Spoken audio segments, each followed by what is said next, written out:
Hey guys, you're watching Gansky, the place to be to develop your creative skills. And in this tutorial, we're going to learn how to create an animated graph all in Adobe XD. And we're going to be doing this with the new, well, it's not really new now, but last year, the new-ish Auto-Animate feature. Probably my favorite feature in XD. And if you've not checked it out before, then you're gonna want to stick around because it's pretty cool. So anyway, that's enough of that. Let's jump into the tutorial. Okay, so you can see we're now in Adobe XD and we have a design on screen. And by the way, if you'd like to follow along with this, I'll leave a link to download this XD file in the video description so you can have a go yourself. And we have a dashboard here for Ethereum. It's one of the many cryptocurrencies, and we're going to display some statistics for Ethereum in the form of a line graph. So if I go to the layers panel down here, you can expand and collapse this by clicking the icon in the bottom left corner. And if I just double click on the artboard, you can see we've got lots of different layers. Now, an important thing when using Auto-Animate is to name your layers or keep the layer names consistent between one artboard and another, because that's what XD uses to work out which elements to animate. So I'll show you what I mean in a minute. So first of all, I'm going to grab the pen tool and we actually need to draw the graph itself. So let's zoom in. You can see we have a space for the graph to go here. We've got lots of different lines and some numbers. And what I'm going to do is just click here with the pen tool. And I'm going to hold shift just to make sure my line snaps horizontally. And we'll go to number 1. So now I could do this at every single line here. I could go and click, click, click, or I could do it at every 2. So click, click, click. It's entirely up to you. I think for the sake of simplicity, we'll just go to where I've put the numbers. So I'm still holding shift, click, and click, click. And I've just noticed some of the numbers don't actually line up. That's gonna really annoy me now.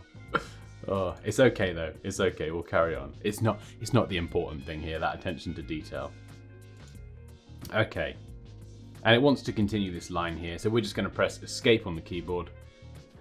And there we go, it exits that selection. So now what we can do is apply a few properties. So from the property inspector on the right, I'm just gonna increase the size of this line we've drawn to 4, just so it's a bit thicker. And in terms of color, I'm actually going to use one of the colors down here. So we'll grab the eyedropper tool and just sample that color. And I'm gonna change the cap type at the end to round, just so it rounds off either end of this line, bit smoother. Okay, brilliant. So we've got one line there and lots of sections within this line. So what I'm going to do now is find this in the layers panel. You can see here it's called Path 81, not the most ideal name. So let's rename this and we'll call this Market Line. And the reason I'll call it Market Line is because it's from this category here. With market, we've got this color, and we're actually going to do another line in a moment for volume as well. And of course, I'll color it this color. So I'm just naming my layers in a way that makes sense. So what I'm going to do now is just click anywhere to deselect everything and then select this again. And I'm going to press Command or Control D on the keyboard, and it duplicates the layer. And I'm just going to hold shift and use the arrow key. Just press that a couple of times to nudge it up. And then I'm going to use the eyedropper tool here for the border. And now sample this color. And just double click the layer name in the layers panel, and we'll call this volume line. So they need to have different names. Otherwise, Auto-Animate is just going to get confused and be like, what are you doing? Okay, so we've got our 2 lines. We've got the volume line and the market line. So if we zoom back out, what I'm going to do is select the artboard by clicking on the artboard name, and again, press Command or Control D to duplicate the selected item. And I think we'll duplicate this a couple of times, because what we're going to do is show statistics from a 24-hour period, a 1-week period, and a 1-month period.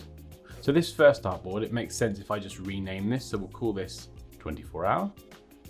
And this one can be 1 week, and this one can be 1 month. So you can see generally I'm just naming everything throughout XD, because with a massive design or prototype, you can have loads of artboards, loads of layers.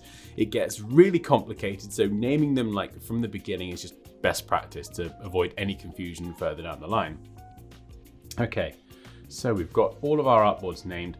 So what I'm going to do now is I've created these lines, and I created lots of separate points within each of these lines. So if I click on this one, you can see I can adjust the length, I could rotate it or anything like that. But if I double click on the line or the path that we created, it actually shows me all of those sub points that I created. And I can now move these around. Now what I'm going to do, instead of moving these left and right, I'm going to try and keep these to only going up and down. So these lines do come in handy. So we'll do something like this. And then I'm going to do the same for the purple line or the volume line. So just double click and it'll take you like inside that group. And we'll do this as well. And by the way, these statistics don't actually mean anything. It's just purely to demonstrate this technique. Okay, so there we go. We've created a graph. We've got like a zigzaggy line, and you might go for that kind of style. But if you want something a bit smoother with some curves, then what we can also do is, again, double click to go inside and double click on each point. And what it does is convert that from like a straight point to a curved point. And we can double click and go back. So just double clicking on the anchor points will convert it from straight to curved. And we can go ahead and go through this. And then maybe I could like use the handles to adjust the curvature. So you get a little bit more control over your graph. You can make it a bit smoother if you want to. And we'll do the same for the purple one here. Just double clicking on all those points and it will convert all of your straight lines to curves. And then you can go and play around with it until your heart's content. So, okay, well, we've got the straight lines here, but we kind of want to change these existing lines. So what I'm going to do is delete these from here by just selecting them and pressing either delete or backspace. Poof, they're gone. And I'm going to select both of these lines holding shift and then go to edit and copy and select this artboard here and then go to edit and paste, and it will paste those in.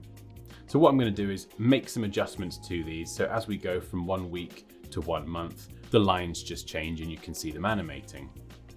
The problem does occur though if I start changing the names of these. So if I were to call this volume line purple, for example, it would break the auto animation. So the Auto-Animate needs to have the same layer name between the different artboards. And then what it does is kind of link those layers with the same name together. Hopefully I've explained that well. I'll show you what I mean in a minute, unless it all goes wrong, in which case just ignore everything I'm saying. I'm sure it'll be fine. It'll be fine. Everything will be fine. Okay, so we've got these two graphs the same. I'll just zoom out a bit there. So again, I'm going to double click each of these lines and just go straight up and straight down. So I'm going to make this graph now wildly different, just so you can see a change in how this works. And again, double click the other one. Remember, we're just going straight up and straight down. Something, there we go, we'll make it really different. And what I could do actually is I could try and show which one we're on. So at the moment, these are grouped. We've got the 24-hour period, 1 week period, and 1 month period. These are grouped. You can see I've grouped them here, button-24H, and then named all of these respectively. What we could do is if I hold down Command or Control and click, I can select an object within a group without needing to ungroup anything, which is really important because these group names, we also need those to be consistent between artboards because again, it'll break. So holding Command or Control and clicking is a great way to edit something in a group without actually having to, whatever I was saying. What was I saying? Oh yeah, a great way to edit something within a group without actually having to break the group apart and then remake it.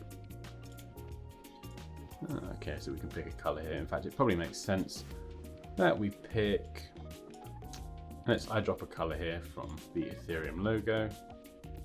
And maybe we'll change the color of this to white, so it shows the active graph. So we'll do the same over here. So we'll just select this color. So I'm just holding Command or Control, clicking on the object inside the group, and then just using the eyedropper tool or the color picker just to pick some colors. Okay, there we go. That makes a lot more sense. The user now knows where they are. How did I miss that from prepping this tutorial? I've got no idea. It's very early in the morning. I probably haven't had enough coffee yet, but anyway. So there we go. That makes a lot more sense. So what we're going to do now is we're going to actually animate this together. So this is the really cool part. So if we just switch over to prototype mode at the top, and you can see here, this is the starting artboard, the home artboard. And what I'm going to do is hover over this, so the 24-hour. This is all one button grouped together, remember? And we get the blue tab. And I'm going to drag this nowhere because this is the 24-hour artboard.